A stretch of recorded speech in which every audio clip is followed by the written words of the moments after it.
Salut à tous les amis, j'espère que vous allez bien. J'ai quelque chose à vous avouer. J'ai du retard. J'ai 4 films à chroniquer. Voilà, je sais pas comment j'ai géré mon temps. J'ai regardé des films, j'ai pas pris le temps d'écrire mes critiques, donc je me suis laissé un petit peu déborder. Donc plutôt que de faire une vidéo par film, j'ai décidé de regrouper 4 films dans une même vidéo. Ça sera beaucoup plus simple et ça me permettra de pas perdre trop de temps. Donc aujourd'hui, on va parler de 4 films. Générique.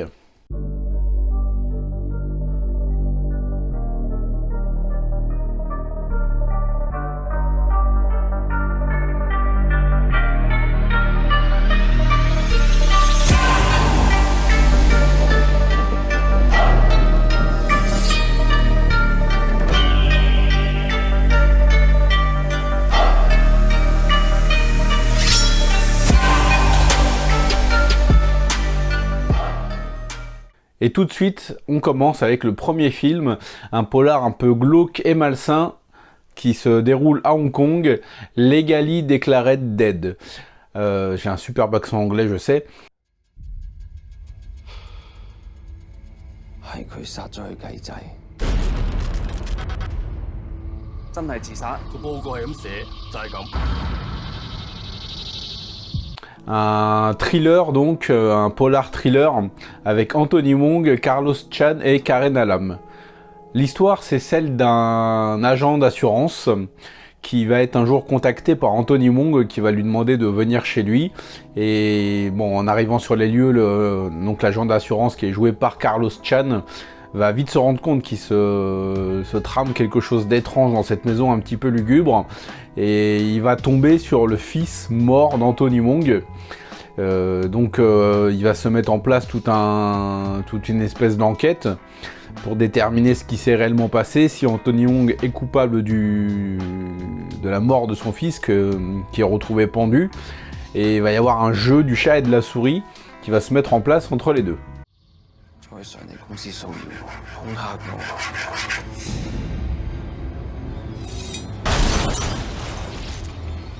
下個要死嘅係老婆甚至你。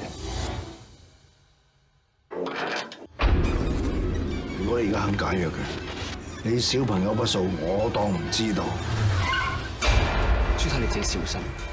我唔明你意思。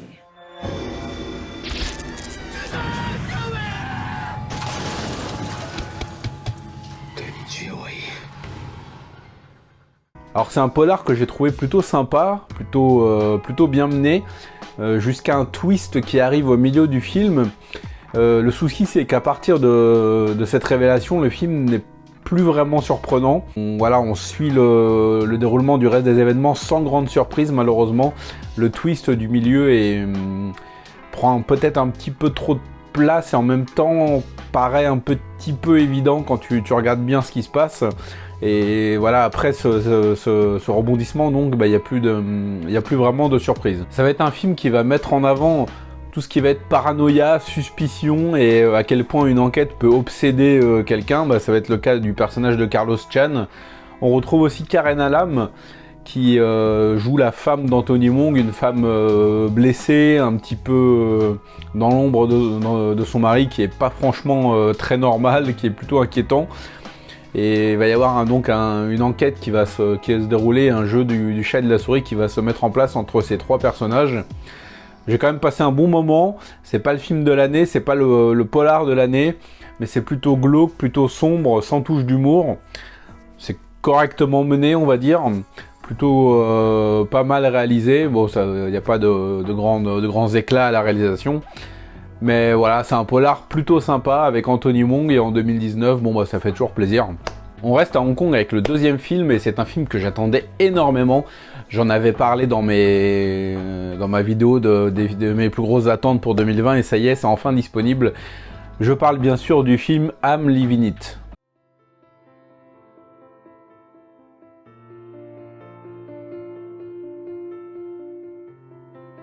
Pourquoi tu veux瞓快餐店嘅？我屋企你瞓呢度。夜晚12點後先好翻去瞓，有錢咧就買個包幫襯下。你識做人識做，冇錢嘅附近士多門口有個雪櫃，個老闆會將賣唔晒啲嘢留俾街坊。好聽話要炒人，我問老闆，如果我收一半人工，可唔可以留翻低？不過為咗個女，我點都去爭取。佢偷我嘢！你睇下，快啲啊！點解我救唔到佢？點解我救唔到佢啊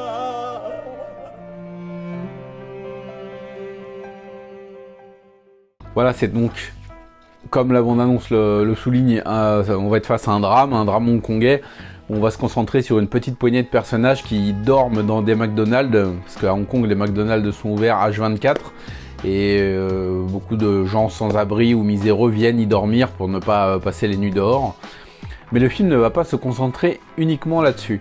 On va brosser le parcours et l'histoire de plusieurs personnages de ce petit groupe-là. Et on va énormément s'attacher à tous les personnages. Il y a un très très bon travail qui a été fait sur les personnages, on s'y attache énormément. Ça a formé une espèce de petite famille, on va chacun suivre leur histoire et leur parcours, en évitant au maximum de se vautrer dans le pathos. C'est pas un film qui va essayer de nous tirer les larmes, mais plutôt un film qui va essayer de nous montrer une réalité plutôt froide et plutôt cruelle, plutôt dure. De certains habitants de Hong Kong, voilà, qui ont vu leur vie basculer par un événement, par une faillite, par un deuil, un drame, et qui vont donc essayer de survivre par tous les moyens dans cette immense ville où chacun va essayer de s'en sortir et surtout de conserver sa dignité.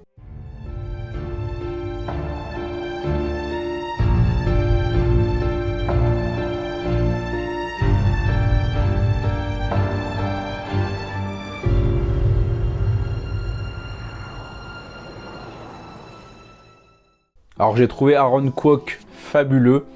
Je me rends compte qu'Aaron Kwok, c'est pas un acteur que j'ai vu tant que ça en fait. Hein. J'ai dû le voir dans une petite dizaine de films. Lui c'est comme Andilo, il vieillit pas. Mais voilà, je l'ai trouvé très très bien. Il effectue une performance très très sobre. Son personnage est très crédible, on y croit, on s'y attache.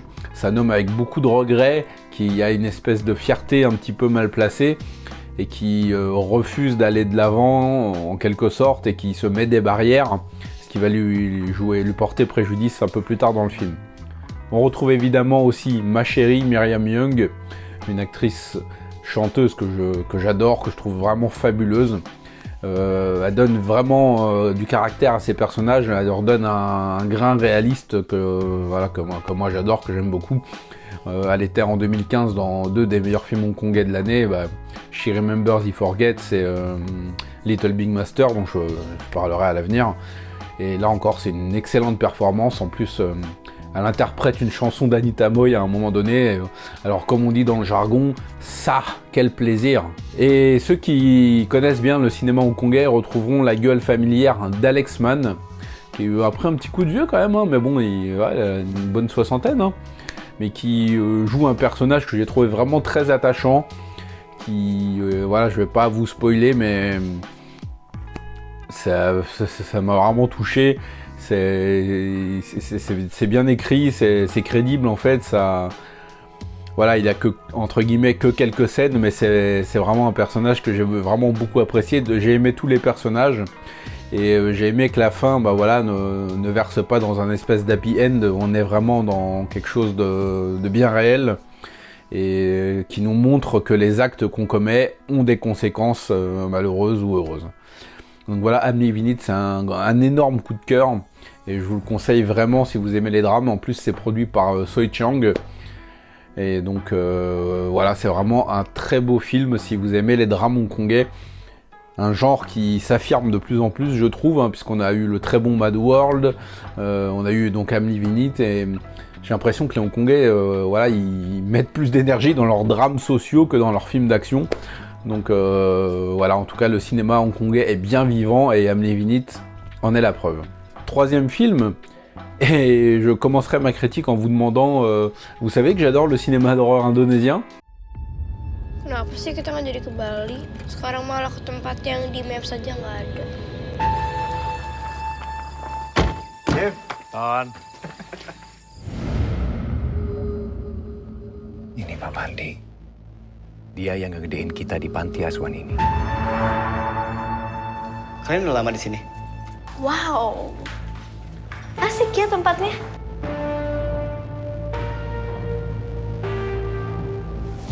Dulu di sini ada seorang pengurus panti namanya Ibu Mira.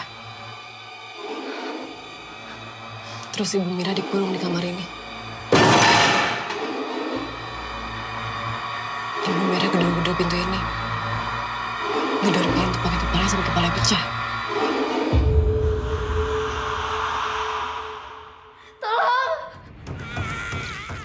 Voilà, je vais pas m'étendre des masses. Je vais plutôt vous renvoyer à la vidéo d'Az l'Épouvantail qui a fait une très très bonne analyse du film. Je ferai certainement pas mieux, hein. C'est un très bon film d'horreur. Voilà, c'est glauque, c'est violent, il y a des scènes vraiment très dérangeantes. Et oh surprise, ça se passe dans une maison isolée, encore une fois. Voilà, ça épouse tous les codes du genre. C'est vraiment très très bien trouvé. C'est bien rythmé, il y a des scènes qui sont vraiment badantes. Il y a une atmosphère vraiment pesante, vraiment angoissante. Il y a beaucoup de personnages, mais ils arrivent à se définir un petit peu. Bon, c'est pas super étoffé, mais ça nous permet de nous poser quelques questions. Et l'intrigue est vraiment plutôt sympa. Donc je vais pas en dire plus, mais si vous aimez vraiment le genre, si vous avez été séduit par les films d'horreur indonésiens récents, bah, vous pouvez tout à fait vous faire The Queen of Black Magic parce que vous resterez en terrain inconnu, quoi. Gue juga ngeliat bis, isinya anak panti. Semuanya mati. Ini kejadian lagi, Nev. Dia nyerang kita dengan ilmu hitam. Buka! Buka!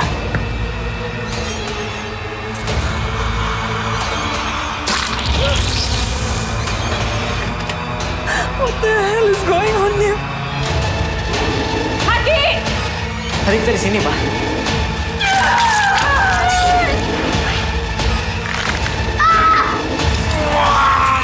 Lina, kamu ngapain, Lina?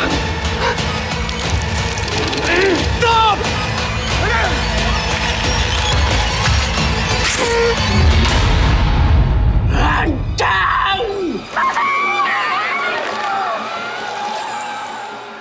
Et pour le dernier film, on va bifurquer en Chine avec une petite touche de français puisque le réalisateur du film est un Français, Emmanuel Sapolsky, qui nous a réalisé un thriller drame social avec The Eye of Silence sorti en 2016. 我在 party 上的服务，人们都愿意应得名为什么？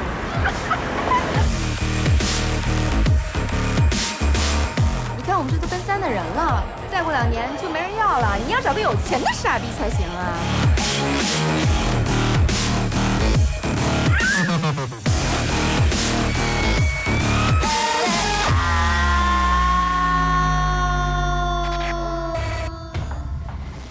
Alors c'est un film que j'ai trouvé plutôt sympa, mais qui souffre un petit peu de certaines choses. Alors on va suivre donc l'histoire d'une jeune femme, Amélie, qui a la particularité d'avoir des yeux de chat, ce qui lui permet de voir très très bien dans le noir apparemment. On va suivre un petit peu ses origines quand elle était enfant, tout en suivant en parallèle sa vie de femme adulte.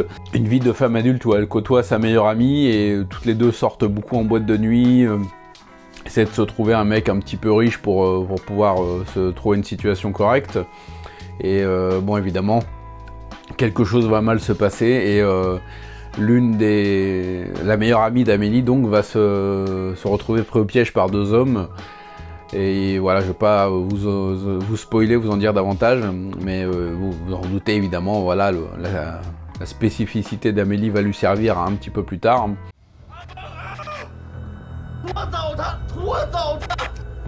没人死啊，他什么都没看见。你是王一博，他呢？他是谁？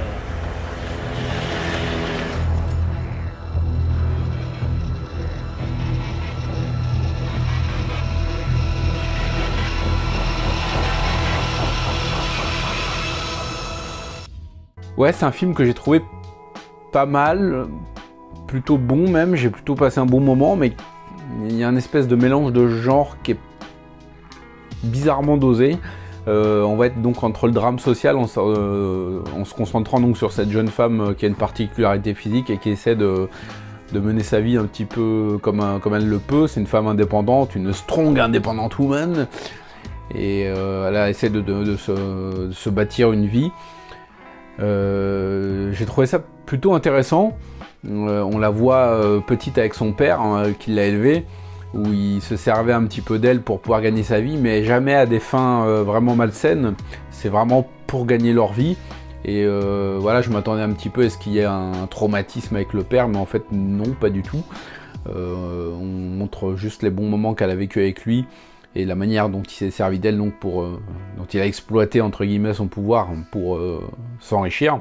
Et donc on va retrouver Amélie un petit peu beaucoup plus âgée, même adulte, qui mène sa vie entre sorties le soir dans des boîtes de nuit, des karaokés, et voilà, en gros c'est là que quelque chose va mal se passer. Sa meilleure amie va se retrouver en difficulté, et elle en fait elle va se lancer à sa recherche, mais sans s'impliquer plus que ça. En fait, j'ai eu l'impression, elle est un petit peu, elle a l'air un petit peu blasée, un petit peu inquiète, et en fait on se demande pourquoi elle réagit pas un peu plus vivement en fait. Et voilà, en fait le film va se concentrer sur cette intrigue qui n'est pas une grande surprise dans son déroulement. En fait, c'est un petit peu convenu. On se doute que quelque chose s'est mal passé et qu'il va y avoir des conséquences. C'est exactement ce qui se passe. C'est plus un portrait de femme qu'une réelle histoire de thriller ou de rape and revenge. C'est particulier, il y a une ambiance particulière, ça c'est sûr. La réalisation est correcte, mais il n'y a pas de grande fulgurance. En fait, ça donne un cachet un petit peu impersonnel au film, c'est dommage. Parce qu'on sent qu'il y a une espèce d'atmosphère qui se crée, mais c'est pas sublimé ni par l'histoire ni par la réal. C'est une curiosité en fait, à voir. À noter que j'ai beaucoup aimé la fin quand même. C'est une très belle fin que j'ai beaucoup appréciée. Donc voilà, j'ai aimé. C'est pas foufou, c'est particulier, c'est une curiosité. Si vous tombez dessus, regardez et vous me direz ce que vous en pensez dans les commentaires. Voilà les amis, bon écoutez, c'était ma chronique de mes 4 derniers films asiatiques que j'ai vus. Si vous les avez déjà vus, je vous invite à me dire ce que vous en pensez dans les commentaires. Voilà, j'ai rattrapé mon retard. Donc je vais pouvoir essayer de me tenir un minimum à jour. Donc voilà, on se retrouve très prochainement pour parler de cinéma asiatique, parce que vous savez que ça déchire. Ciao!